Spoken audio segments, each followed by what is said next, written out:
তোমরা সবাই মাছের ডিমের বড়া খাও, আমরাও খাই, এবং মাছের ডিমের বড়া করে ঝাল করা হয়। এটাকে মাছের ডিমের বড়া করে বা বড়া না করে করা হচ্ছে, মানে পুরো এরকম প্রসেসেই ঝালটা করা হয় এবং এটা খেতে খুব সুন্দর হয়, খুব সুস্বাদু হয়। তো মা এটা করছে, এটা প্রায় মা করে এবং আজও এটা করছে। ভিডিওটা আমি তোমাদেরকে দিচ্ছি, দেখতে থাকো এবং অবশ্যই কিচেনে কলরব চ্যানেলটাকে সাবস্ক্রাইব করবে। মা কড়াইয়ে সর্ষের তেল গরম করতে দিয়ে দিল।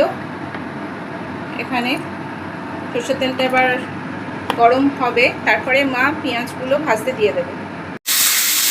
মা কড়াইয়ে সর্ষের তেল গরম করা হয়ে গেছে এবং কড়াইয়ে পেঁয়াজ দিয়েও দিয়েছে, ধীরে ধীরে করে কাটা পেঁয়াজ মা দিয়ে দিয়েছে ভাজতে। বা পেঁয়াজগুলো মা ভেজে নেবে। এখানে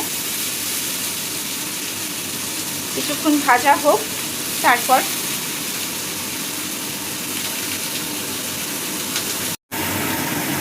মা এখানে পেঁয়াজ ভাজতে দিয়েছে, তার সঙ্গে একটু লঙ্কা কুচিও দিয়ে দিচ্ছে।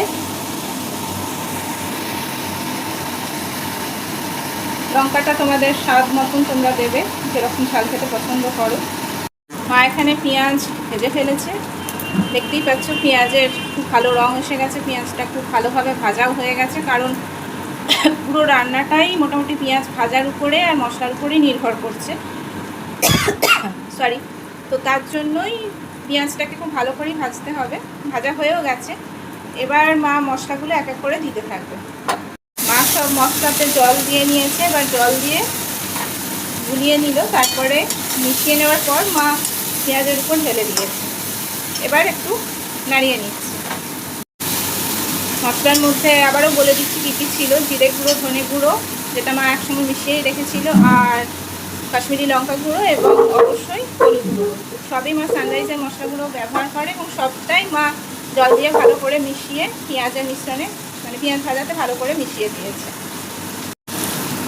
এবার মা নুন দিয়ে দিচ্ছে। মাছের ডিম এখনও দেয়নি, কারণ মাছের ডিম এখনও ভাজাইনি, এটা না ভেজেই ডাইরেক্ট দিয়ে দেবে। এইভাবেই রান্নাটা হয় আর। হ্যাঁ, জল দিচ্ছে